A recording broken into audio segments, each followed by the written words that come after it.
Brad Boris joins us, ladies and gentlemen. Famously, we bet Ole Miss last year at 100-1. We had 4 College World Series bets. He joins us now, former ball player at the University of Texas A&M, Corpus Christi. How you doing, Brad?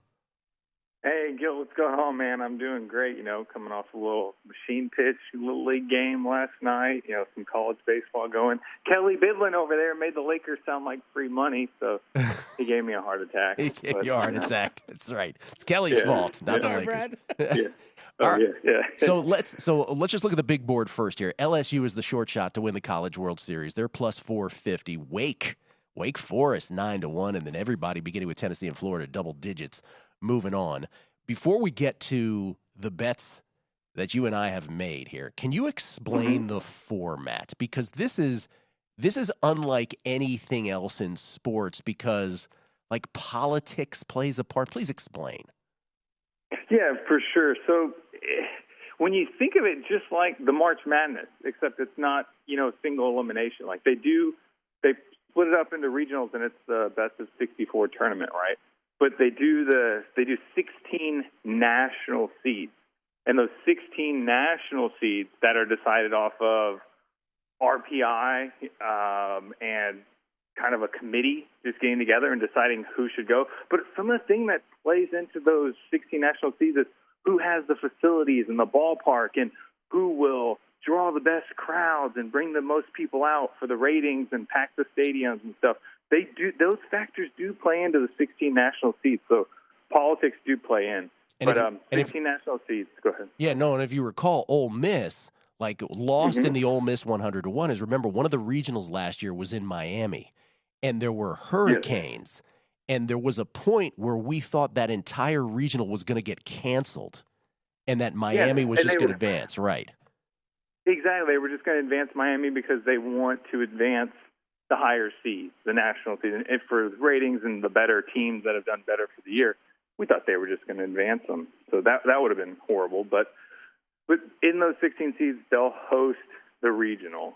And then whoever wins the regional, the higher seed, obviously if one of the 16 seeds wins, will host a super regional, whoever they get matched up against for a super regional. So the higher your national seeding is, the better chance you have to host your regional and then hopefully host a super regional, so a best-of-3 series after the regional bracket. But it's set up essentially like the college basketball, but it's, best 2 out of – you get, double elimination tournaments.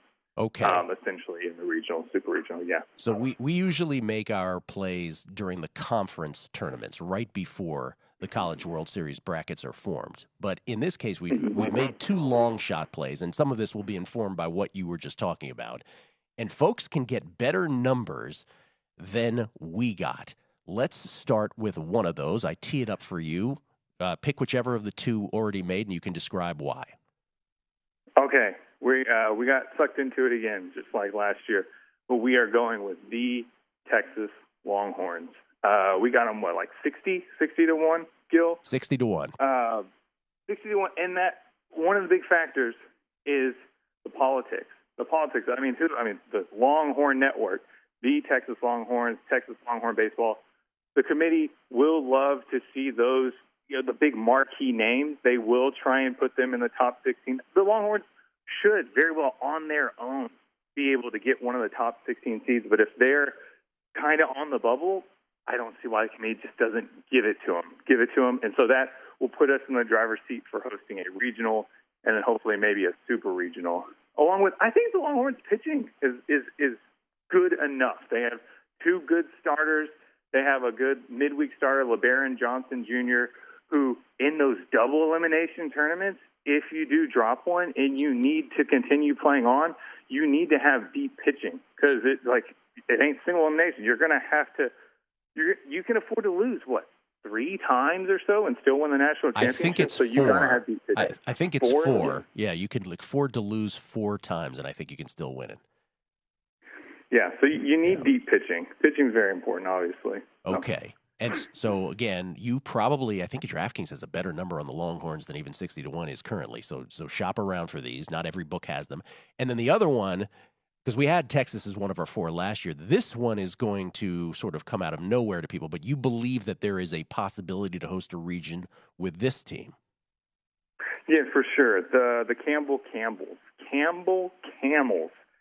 They're a mid-major. We got them 85-1, I believe. We got 75-1. We didn't quite get the 85. Dang. Yeah, I was like, there's the 85. You know, you were taking a couple naps, but no, 75. It's my fault. Yeah. No, you're good. 75-1, still really good. They're the best mid-major in the country. They have 2, again, starting pitching, very important. They have 2 very good starting pitching. If you followed college baseball last year, they got, I can't say bad word, but they didn't get played any favors last year, getting put in Tennessee's regional. And they still went toe-to-toe with the Tennessee Volunteers, who were by far clearly the best team in the country all season long. This team, they did lose their best player from last year's team, but it really hasn't slowed them down. I think their pitching's a little bit better. They're experienced. They're seasoned. I don't know if they may not lose a game or only lose 1 or 2 more games for the rest of the year if their conference is really soft in the Big South. So love it. Campbell Camels, they'll make a run. Excited about both. We are. We'll have 2 more come conference tourney time, but we're waiting for better numbers, so we'll get to that. Yeah. Go to VSiN.com/subscribe to become a VSiN Pro subscriber today.